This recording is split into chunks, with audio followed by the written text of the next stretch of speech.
Hi guys! So ayun nga, Black Friday sale ngayon. At inantay talaga namin ang araw na to para makabili ng air fryer. Matagal nang gustong bumili ni Daddy ng air fryer. Kaso kulang kasi kami ng budget. Pero dahil nag-sale ngayon at may extra naman tayo ay i-wish granted natin.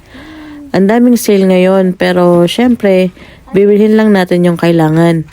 Ito magagamit natin sa pagbe-bake ng monthly cake ni Anya para makatipid tayo sa pagbili ng cake. Serving spoon. Ay, oo, sir. Ang laki. Grabe naman yan. Hindi tayo magda-diet yan pag ganyan. Nag-ipunan at pinaghandaan talaga natin ang sale. Madami pa din kasi kaming kailangan na gamit sa bahay. Kaya uunti-untihin naming bilhin. Buti na lang, nagustuhan naman ni Ace tong kinuha ko. Ito pala yung hinahanap naming serving spoon, yung maliit lang. At ayun na nga, napakamot na lang ng ulo si Daddy.